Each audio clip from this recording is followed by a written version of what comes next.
आस्था और क्रांतिकारी को नमन कर हजारों की भीड़ के साथ जुलूस निकालकर भीड़ का शक्ति प्रदर्शन के साथ इंडिया गठबंधन के प्रत्याशी पूर्व केंद्रीय मंत्री ने अपना नामांकन पत्र जमा किया।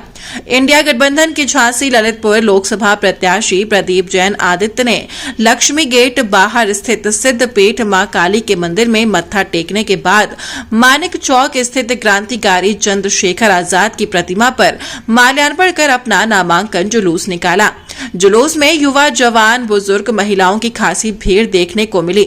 भारी संख्या में भीड़ का सैलाब लेकर प्रदीप जैन ने शहर क्षेत्र के कई इलाकों में अपना जुलूस निकाला और आम जनता से वोट देकर विजयी बनाने की अपील के साथ कलेक्ट्रेट पहुंचे, जहां सुरक्षा की दृष्टि से लगी बैरिकेडिंग के पास जुलूस रोककर प्रदीप जैन अपने प्रस्तावकों के साथ कलेक्ट्रेट परिसर में दाखिल हुए और नामांकन पत्र जमा किया।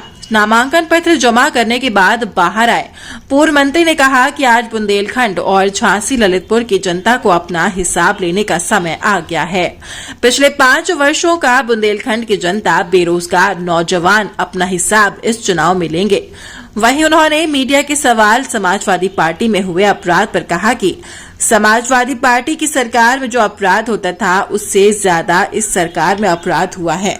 लोग परेशान हैं, किसी की सुनी नहीं जा रही। उन्होंने कहा कि इंडिया गठबंधन इस बार बड़ा चुनाव लड़ रहा है।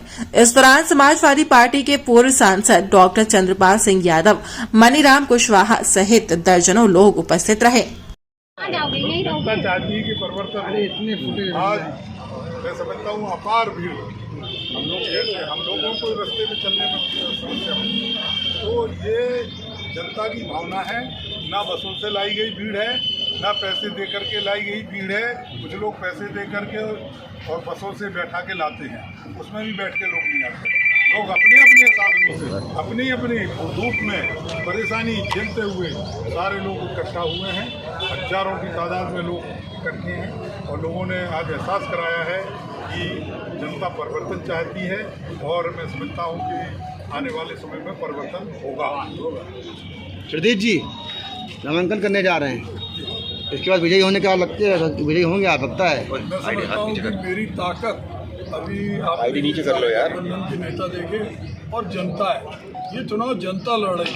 जनता ने देखा कि हमारे यहाँ का सांसद 5 साल तक कुंभकर्णी नींद में सोता रहा। 15,000 मकान तोड़ने पर प्रशासन आमादा हुआ तो उनकी आवाज़ संसद में नहीं सुनाई दी। झांसी स्मार्ट सिटी का नाम बदला गया, कोई प्रतिक्रिया नहीं। झांसी की उम्र 15 वर्ष बताई गई। शमशान घाट पर हाउस टैक्स लग गया। आज 2 गांव जो उनने गोद लिए थे, BHEL के पास शर्मा गांव और तालबेट का गांव, उन दोनों गांव में आज पानी तक नहीं है।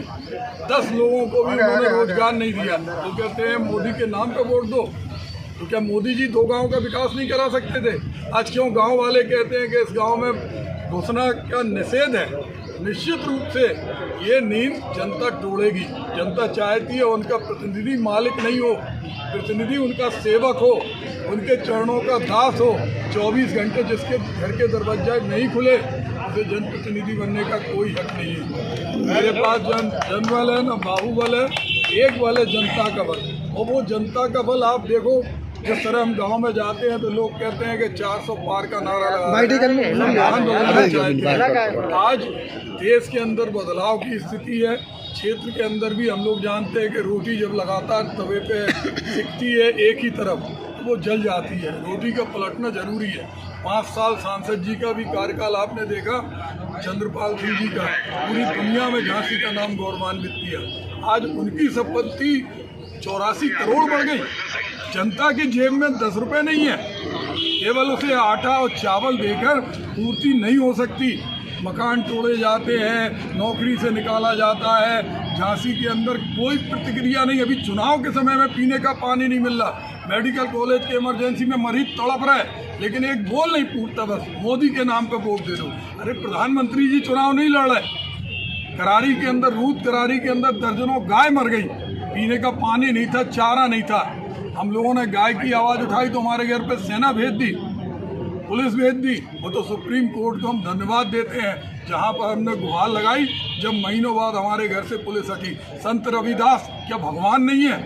संत नहीं है?